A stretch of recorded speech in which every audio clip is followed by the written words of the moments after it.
রাজধানীর অধিকাংশ পাম্পে মিলছে না অকটেন। সরবরাহ কম থাকায় সাময়িক বন্ধ রাখা হচ্ছে অনেক পেট্রোল পাম্প। এদিকে তেল নিতে দিনের বেশিরভাগ সময় পেট্রোল পাম্পের লাইনের সময় কেটে যাচ্ছে গাড়ি চালক ও বাইকারদের।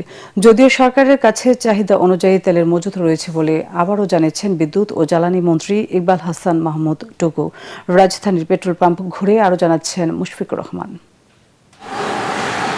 ভোর থেকে শুরু হয়, এরপর পেরিয়ে যায় অফিসের সময়, কিন্তু কাঙ্ক্ষিত তেল আর মেলে না। পাম্পগুলোতে যানবাহনের লাইন দীর্ঘ হতে হতে ছাড়িয়ে যায় কয়েক কিলোমিটার।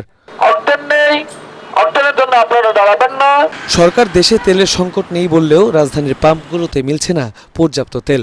অধিকাংশ পাম্প বন্ধ থাকছে দিনের বেশিরভাগ সময়। চরম দুর্ভোগে ভোক্তারা। সকাল 6টার সময় রওনা দিছি টাঙ্গাইল থেকে, আসার পথে প্রত্যেকটা পাম্পে আমি গেছি, একটা পাম্পে তেল নাই। তাহলে এই যে সরকার বলে যে তেল আছে, তেলের কোনো সমস্যা নাই, তেলের কোনো সংকট নাই, তাহলে তেল কোথায় গেল? 2 কিলোমিটার 1 কিলোমিটার দূরে দাঁড়ায় আছি, তারা তো আর ভিতরে নজেলে থেকে তেল দিচ্ছে কিনা সেটা তো আমরা বুঝতে পারতেছি না।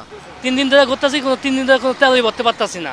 পাম্প মালিকরা বলছেন ডিপো থেকে চাহিদা অনুযায়ী তেল সরবরাহ না করায় ক্রেতাদের চাহিদা মেটানো সম্ভব হচ্ছে না। অনেক পাম্পে এখনও রেশনিং করে তেল দেওয়ারও নজির রয়েছে। প্রায় 5টা দিন ননস্টপ তেল বিক্রি করতেছি, কিন্তু লাইন শেষ হচ্ছে না।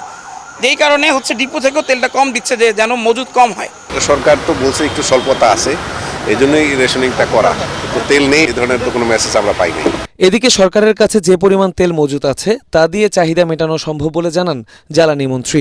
এখনই তেলের দাম বাড়ানোর পরিকল্পনা নেই বলেও জানান তিনি। হঠাৎ করে এরকম ডিমান্ড বেড়ে গেছে যে যারা নাকি সারা দিনে যে তেল বিক্রি করতো সেই তেল 3 ঘন্টায় এসে শেষ করে ফেলছে। তো ন্যাচারাল যে তেল শেষ হয়ে যাবে। তো জনগণের কাছে আজকে অ্যাপিল করছি যে এত হাসাস করেন না, তেল আছে, তেল পাবেন আপনারা। কৃত্রিম সংকট তৈরি করে তেলের দাম বৃদ্ধির পায়তারা না করতে পাম্প সংশ্লিষ্টদের প্রতি আহ্বান জানান সাধারণ গ্রাহকরা।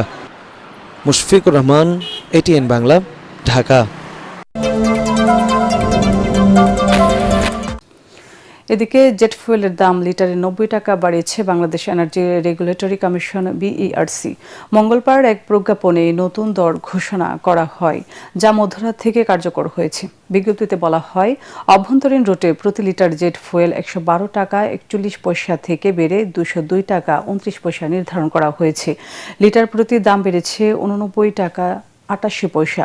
অন্যদিকে আন্তর্জাতিক ফ্লাইটের ক্ষেত্রেও প্রতি লিটার জেট ফুয়েলের মূল্য 0.73 মার্কিন ডলার থেকে বেড়ে 1.32 ডলার নির্ধারণ করা হয়েছে। এদিকে ইরান যুদ্ধের নেতিবাচক প্রভাব পড়েছে দেশের অর্থনীতিতেও। সংকট মোকাবেলায় খরচ কমানো সহ সরকারের বেশ কিছু উদ্যোগ নেওয়ার কথা জানালেন অর্থমন্ত্রী। সচিবালয়ে IMF এর প্রতিনিধি দলের সাথে বৈঠক শেষে তিনি জানান, সংস্থাটির ঋণের ষষ্ঠ ও সপ্তম কিস্তির $186 কোটি জুলাই মাসে পাওয়া যেতে পারে। এদিকে ঈদের ছুটির পর প্রথম কর্মদিবসে টানা 11 ঘণ্টা অফিস করেন প্রধানমন্ত্রী তারেক রহমান। রিপোর্টে জানাচ্ছেন মাহবুব কবির চপল। অন্তর্বর্তী সরকারের শেষ দিকে ঋণ ছাড়ে গড়িমসি করলেও নতুন সরকারের সময়ে মনোভাব বদলেছে IMF-এর। সচিবালয়ে প্রধানমন্ত্রী তারেক রহমানের সাথে বৈঠক করেন সংস্থাটির এশিয়া অঞ্চলের পরিচালক কৃষ্ণ শ্রীনিবাসন সহ প্রতিনিধি দল। IMF-এর সাথে $550 কোটি ঋণ চুক্তি করে বাংলাদেশ। এর মধ্যে 5 কিস্তিতে $364 কোটি দিয়েছে সংস্থাটি। ঝুলে আছে ষষ্ঠ ও সপ্তম কিস্তির $186 কোটি। IMF-এর প্রতিনিধি দলের সাথে বৈঠক শেষে অর্থমন্ত্রী জানান, আগামী জুলাইয়ের আগে টাকা পাচ্ছে না বাংলাদেশ, তবে ঋণ পেতে তাদের সব শর্ত মানবে না সরকার। IMF-এর যে রিকোয়ারমেন্ট এগুলো আমরা আলোচনা করি। অর্থনীতি যে জায়গায় দাঁড়িয়ে আছে সেখান থেকে উত্তরণ করতে হলে আমাদেরকে আমাদের মতো করে কিছু চিন্তা করতে হবে। ওটা তো জুলাইতে আলাপ হবে।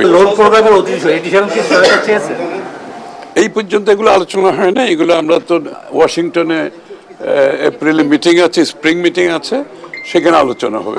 বৈঠকে আলোচনা হয় মধ্যপ্রাচ্য ইস্যু নিয়েও। যুদ্ধের প্রভাব মোকাবেলায় বেশ কিছু পরামর্শ দিয়েছে সংস্থাটি। যুদ্ধ হচ্ছে অন্য জায়গায়, আমরা এটার ভুক্তভোগী। এই জন্য আমাদেরকে একটু সংযমের দিকেও যেতে হবে, সরকারকে সহযোগিতা করতে হবে, সহানুভূতিশীল হতে হবে। সবাই মিলে আমরা সংকট থেকে উত্তরণ করতে পারবো, অর্থনীতিকে এগিয়ে নিতে। মাহবুব কবির চপল, এটিএন বাংলা, ঢাকা।